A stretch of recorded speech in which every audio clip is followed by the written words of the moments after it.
Welcome back everyone, it is Mike from ManaHoarders. In this video we are bringing you a commander deck check for an Abzan commander, Colfenor, the Last U. You can cast Colfenor for 3, a white, a black, and a green. You get a 3/7 legendary Treefolk Shaman with Vigilance and Reach. The ability reads, whenever Colfenor or another creature you control dies, return up to one other target creature with lesser toughness from your graveyard to your hand. Before we dive into the deck, let's go over a few key points. First up, the final price for this build came in at $75.44. This does include the price of our commander and all of our lands.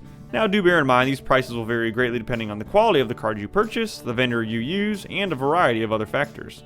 In terms of power level, I will rate this deck around a 7 out of 10 on the power scale. We do have an Aristocrats theme as the backbone of our deck, meaning we want our creatures to die or we want to sacrifice them to generate value. We do have plenty of creatures with a good amount of toughness, meaning whenever those die we can get some of our other creatures back from our graveyard, recast them, and generate even more value.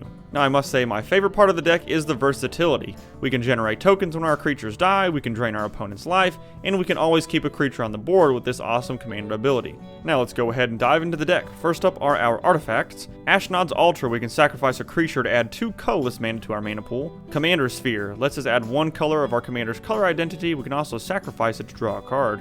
Guild Glow, whenever it enters we will draw a card. We can also pay 2, tap it, and sacrifice it to add 2 mana of different colors. Mind Stone will give us a colorless mana. We can also pay 1, tap it, sacrifice it, and draw a card. And Spirit of Heliod, creatures we control will get +1/+1. We can also pay 1, 2 white, tap it to destroy target creature that dealt damage to us this turn. Moving on to our creatures, we do have some legends helping out our commander. Ailey, Eternal Pilgrim, has Death Touch. We can pay 1, sack a creature, and gain life equal to that creature's toughness.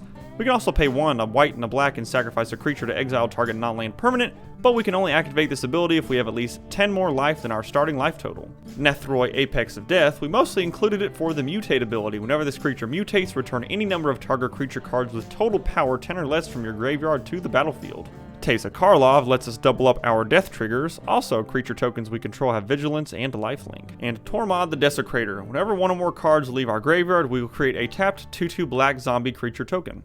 And for our not-so-legendary creatures, Abzan Beastmaster. At the beginning of our upkeep, draw a card if we control the creature with the greatest toughness or tied for the greatest toughness. Beast Collar Savant has haste. It can tap to add 1 mana of any color to our mana pool, but we can only use this mana to cast a creature spell.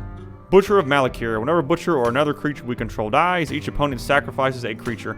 Carrion Feeder. Can't block, we can sacrifice a creature and it'll get a 1/1 counter. Corpse Blockade actually synergizes very well with this commander. Has a high toughness, has defender, and it's a free sack outlet that will give itself Death Touch. A new one from Strixhaven, Daemogoth Woe Eater. At the beginning of our upkeep we will sacrifice a creature, so a free repeatable sacrifice outlet.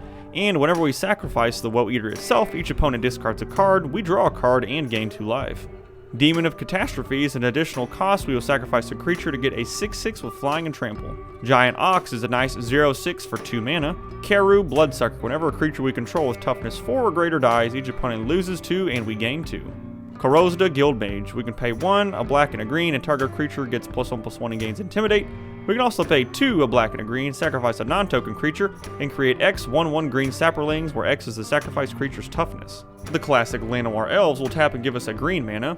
Memnite we can cast for 0, it is a nice 1/1 we can sacrifice to gain value. Same for Ornithopter, a 0/2 we can cast for 0. Pitiless Plunderer, whenever another creature we control dies, we will create a colorless treasure artifact creature token. Poison Tip Archer has Reach, Death Touch, and whenever another creature dies, each opponent loses 1. Primal Druid, whenever it dies, we can search our library for a basic land card, put it onto the battlefield tapped, and then shuffle. An inclusion I am most proud of, Ravaging Riftworm. It is a 6/6 for 3 mana. It does have Vanishing too, but once the last time counter is gone, it will sacrifice itself, meaning we can get a creature with less toughness than 6 from our graveyard back to our hand. Seed Guide Ash, whenever it dies, we can search our library for up to 3 forest cards, put them into play tapped, and then shuffle. Treefolk Harbinger, whenever it comes into play, we can search our library for a treefolk or a forest, reveal it, shuffle our library, and then put that card on top. Vindictive Vampire, whenever another creature we control dies, it deals 1 damage to each opponent, and we gain 1 life. Viridian Emissary, whenever it dies, we can search our library for a basic, put it into play tapped, and shuffle. Viscera Seer gives us a free sack outlet and allows us to scry 1. Voice of Resurgence, whenever an opponent casts a spell during our turn, or when the Voice of Resurgence dies, we will create a green and white elemental creature token whose power and toughness are each equal to the number of creatures we control. Wall of Blossoms has Defender, whenever it enters we will draw a card. Wall of Omens does much the same, when it enters we can draw. Wall of Roots is a nice 0/5, we can put a -0/-1 counter on it to add a green, but we can only do this once each turn. And Zulaport Cutthroat. Whenever Zulaport or another creature we control dies, each opponent loses one and we gain one. We will be including one Planeswalker in this build, Vivian, Champion of the Wilds. I included it for the static ability because nothing is more fun than casting creature spells with flash on your opponent's turn. Moving on to our enchantments, Abzan Ascendancy. Whenever it enters, we will put a 1/1 counter on each creature we control, and whenever a non-token creature we control dies, we get a 1/1 white spirit creature token. Death's Oasis. Whenever a non-token creature we control dies, we will put the top 2 cards of our library into our graveyard. Then we can return a creature card with lesser converted mana cost than the creature that died from our graveyard to our hand. And we can also pay 1 and sacrifice Death's Oasis to gain some life. Evolutionary Leap. We can pay a green and sacrifice a creature to reveal cards from the top of our library until we hit a creature card. We'll put that card into our hand and the rest on the bottom of our library in a random order. Golgari Germination. Whenever a non-token creature we control is put into the graveyard from play, we get a Saproling. Moldervine Reclamation. Whenever any creature we control dies, we gain 1 and draw a card. Vampiric Rites. We can pay 1 in the black, sacrifice a creature to gain 1 and draw. And Zombie Infestation. We can discard 2 cards, preferably creatures, to create a 2/2 black zombie creature token. For our instance, Abzan Charm. We can exile target creature with power 3 or greater, draw 2 and lose 2, or distribute 2 +1/+1 counters among 1 or 2 target creatures. Altar's Reap. We can sacrifice a creature to draw 2. Bar the Door. Creatures we control get +0/+4 until end of turn. Corpse Churn. We will mill 3, then return a creature card from our graveyard to our hand. Harrow. We can sacrifice a land, search our library for up to 2 basic lands, put them onto the battlefield, and then shuffle. Plumb the Forgotten is an additional cost. We will sacrifice 1 or more creatures and then copy it for each creature beyond the first sacrifice this way. We will draw a card and lose 1 life. Roiling Regrowth. We will sacrifice a land, search our library for up to 2 basics, put them into play tapped, and shuffle.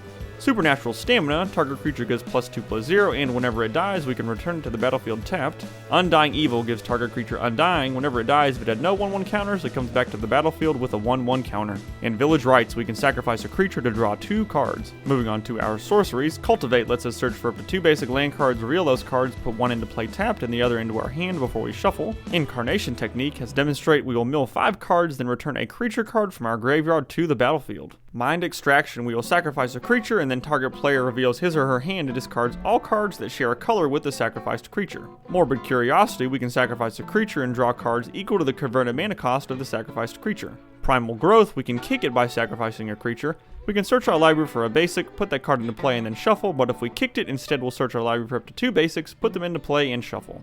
Reclaim the Wastes lets us search for a basic, reveal it, put into our hand and shuffle, but if it was kicked we can search for 2 instead. Regrowth will return target card from our graveyard to our hand. Severed Strands, an additional cost, will sacrifice a creature. We gain life equal to the sacrificed creature's toughness and destroy target creature an opponent controls. Sign in Blood, target player can draw 2 and then lose 2. And Victimize, we can choose 2 target creatures in our graveyard. We will sacrifice a creature, and if we do, we can return those creatures to the battlefield tapped. And last but not least is our mana base. We are keeping things very basic with 10 basic plains, 12 basic swamps, and 13 basic forests.